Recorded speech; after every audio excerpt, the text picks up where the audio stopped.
आसाराम पर अब नया आरोप लगा है कि आसाराम ने मेरठ की एक लड़की के साथ भी यौन शोषण किया है और इसका रहस्य सामने ना आ पाए तो पूरे के पूरे परिवार को ही गायब करा दिया। इसके अलावा हम आपको आसाराम के दूसरे रहस्यों को भी दिखाएंगे कि कैसे आसाराम के पूरे तिलिस्म का दरवाजा खुलता था उसके खुफिया कमरे में, जहां होता था एकांतवास का खेल, और इसी कुटिया में था आसाराम का स्विमिंग पूल भी, जहां रोज आसाराम नहाने का आनंद उठाते थे। क्या जादू है तेरे प्यार में, जोगी रे क्या जादू है तेरे प्यार में। हरि ओम हरि बम हरि शिव शिव हरि। पलाश के फूल जिस पेड़ में होते उस पेड़ का गोंद मिल जाए, 1-2 ग्राम सर्दियों में कोई पचा ले तो नामर्द भी मर्द हो जाते। आध्यात्म के नाम पर वादा हुआ दुखों को हरने का, और इसी चाह में भक्त इस तथाकथित संत के कदमों में गिरने लगे। भक्ति के नाम पर भावनाओं का सौदा करके धर्म का साम्राज्य खड़ा हुआ और उसके सिंहासन पर बैठ गए आसाराम।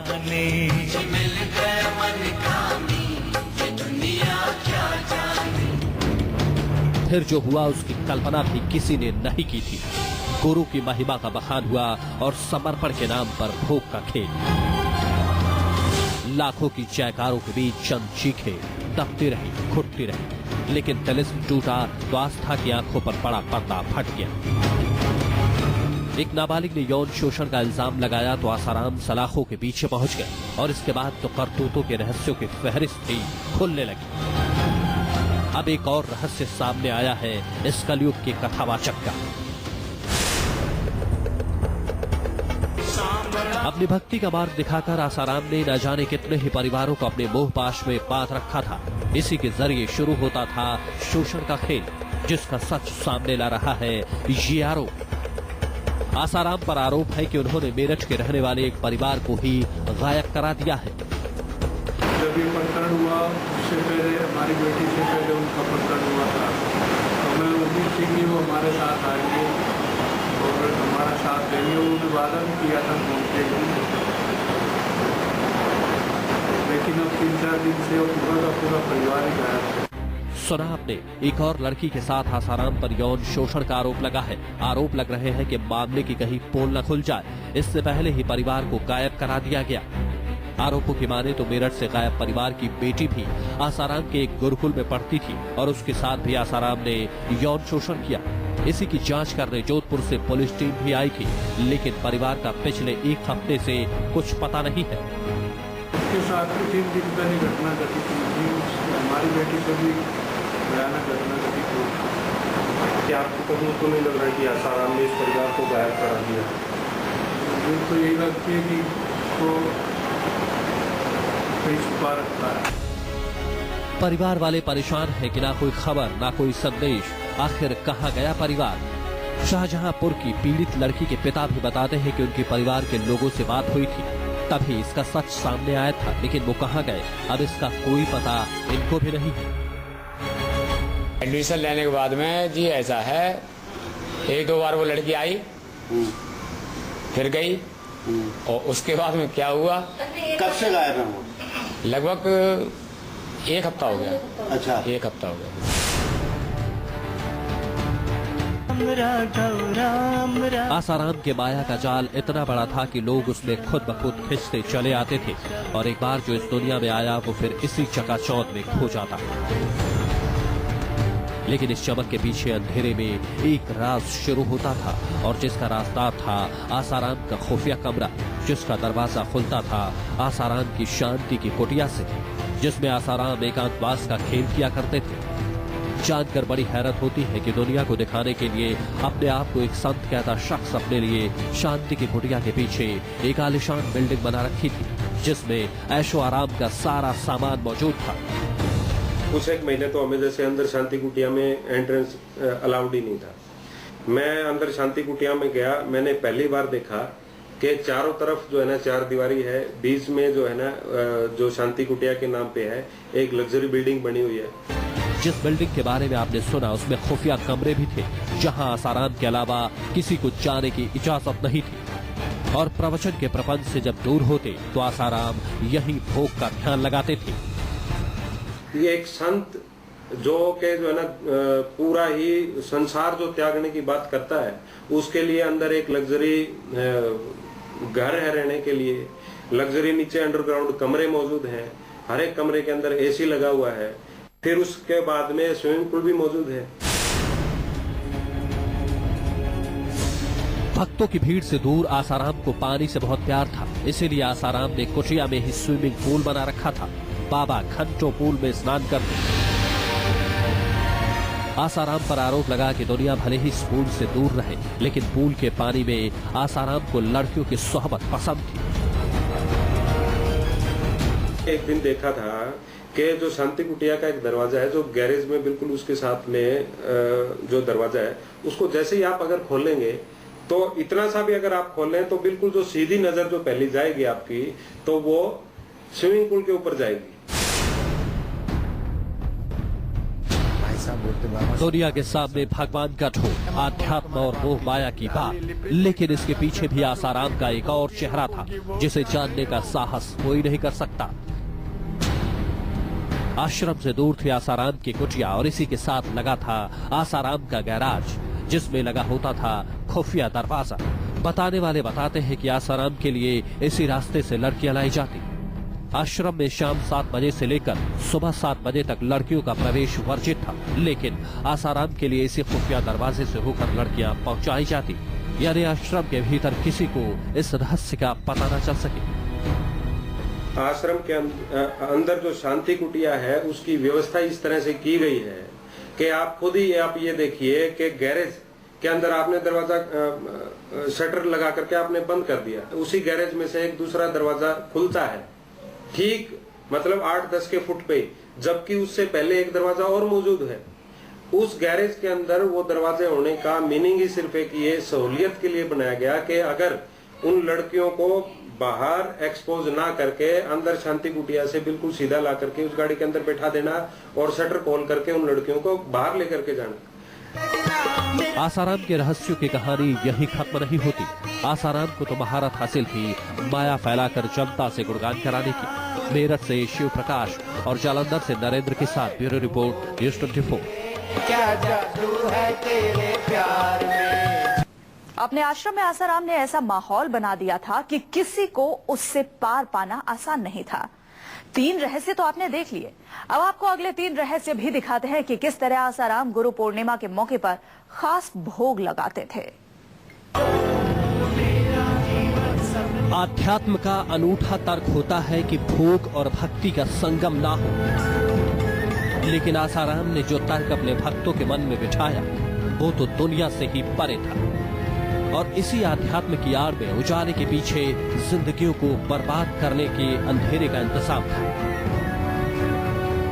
पहले तो अपने भक्तों के मन में बिठाया कि अपना सब कुछ अपने गुरु को समर्पित कर दो, और फिर इसी समर्पण के नाम पर विलासिता की चौखट लांग दी जाती।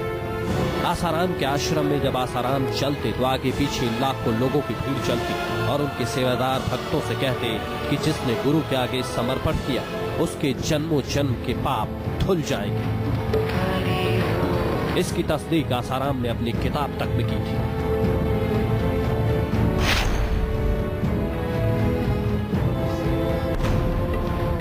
गुरु और शिष्य का खेल खेल कर आसाराम अपनी कुटिया में जाते और आरोप लगते हैं कि आसाराम इसी कुटिया में लड़कियों के साथ संपूर्ण समर्पण का स्वांग दर्शते।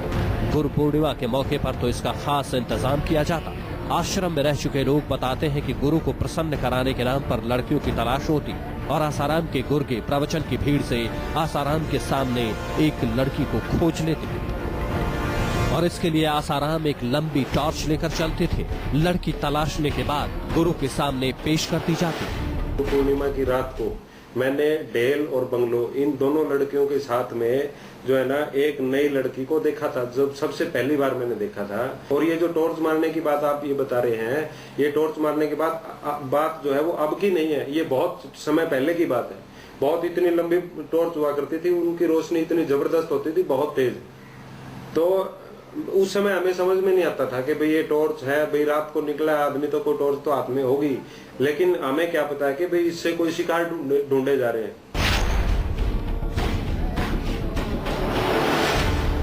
आसाराम की दुनिया का तिलिस्म का राज जान पाना किसी के लिए आसान नहीं था।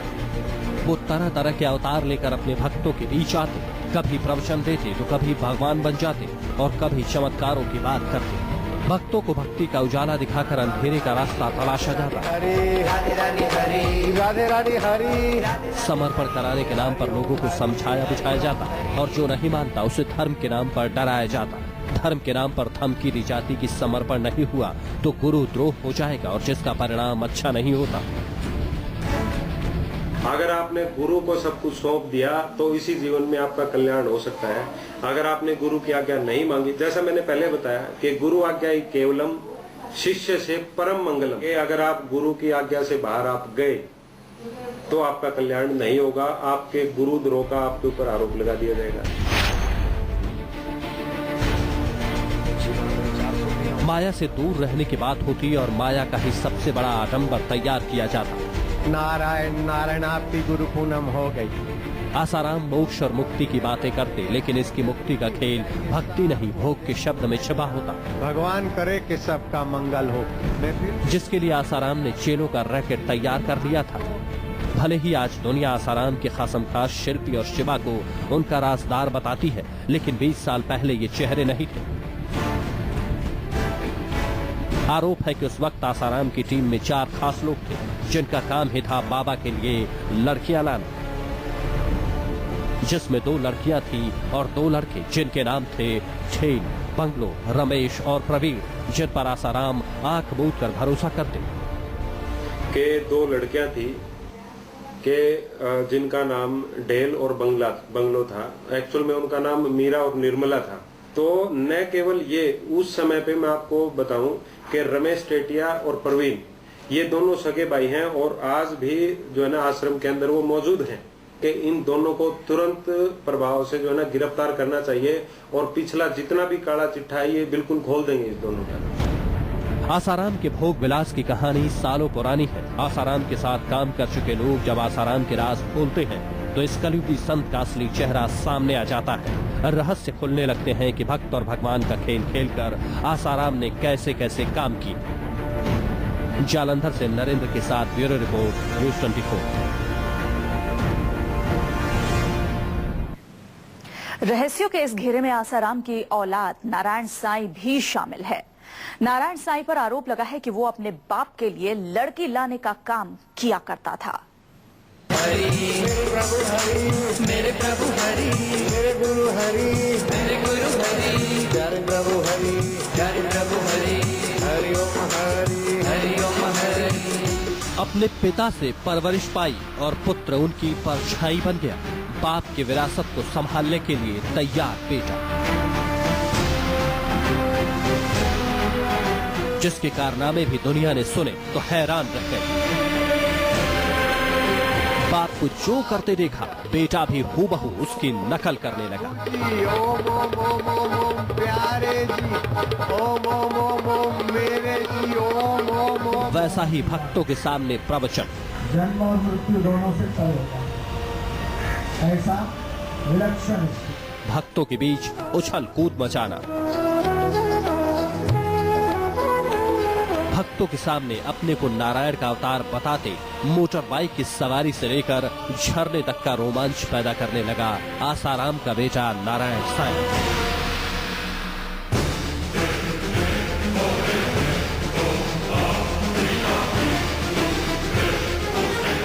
रहस्यों के पर्दे उठे तो आसाराम के बेटे की भी तस्वीरें जनता के सामने बेआबरू होने लगी। आश्चर्य की बात यह है कि नारायण जो आसाराम का बेटा है वो खुद अपने पिता के लिए लड़कियां लेकर के आता था। मेरी जो है ना सिर्फ मतलब आश्चर्य की सारी सीमाएं खत्म हो गई थी कि भाई मतलब एक बेटा भी अपने बाप के लिए इस तरह के काम कर सकता है। सुना आपने कितना संगीन आरोप लग रहा है आसाराम के बेटे नारायण साईं पर। जालंधर के रहने वाले अजय कुमार की माने तो आसाराम के लिए भी नारायण लड़की लाने का काम करता था और वो भी रात के अंधेरे में। एक बार फिर से सुनिए नारायण साईं पर लगे आरोप को। आश्चर्य की बात यह है कि नारायण जो आसाराम का बेटा है वो खुद अपने पिता के लिए लड़कियां लेकर के आता था। मेरी जो है ना सिर्फ मतलब आश्चर्य की सारी सीमाएं खत्म हो गई थी कि भाई मतलब एक बेटा भी अपने बाप के लिए इस तरह के काम कर सकता है। आसाराम की औलाद नारायण पर लगे एक आरोप तो आपने सुन लिए, आगे क्या आरोप लगा है नारायण पर ये भी सुनिए। आरोपों की माने तो नारायण साईं को खूबसूरत लड़कों की सोहबत पसंद थी और इसके लिए बाकायदा एक कोड वर्ड भी बना रखा था नारायण साईं ने। मैंने एक दिन जो है ना गाड़ी के अंदर नारायण को इसको किस करते हुए देखा। नारायण को जो है ना उसको बहुत बुरी तरह से मतलब इतनी बुरी तरह से किस करता था उसको कि जो है ना उसके चेहरे के ऊपर दाग पड़ जाते थे। और ये जो कोड और डिकोड की जो बात आ रही है, उस लड़के का ये कोड था ये जो बहुत पुराने समय से ही शुरू हो गया था। तो जब भी ऐसे करके खड़ा होता तो ये हमें बाद में उसके कोड का पता चला कि वो इंडिकेशन दे रहा था इस बात के लिए कि भाई जो है ना मैं आपके साथ में जाना चाहता हूँ। आरोपों की माने तो साफ हो जाता है कि धर्म की आड़ में बाप बेटे मिलकर कैसा खेल खेल रहे थे। इससे पहले भी मध्य प्रदेश की एक लड़की ने नारायण साईं पर अश्लीलता करने के आरोप लगाए थे। जालंधर से नरेंद्र के साथ ब्यूरो रिपोर्ट, न्यूज़ 24। आसाराम ने अपने अकेले दम पर हजारों करोड़ की जायदाद बनाई और फिर हवाला के जरिए रकम दोगुनी कर लेते थे। यानी आध्यात्म के खेल में डबल फायदे का पूरा इंतजाम कर रखा था आसाराम ने। कभी कृष्ण बन गए, दशहरा आया तो राम बन गए,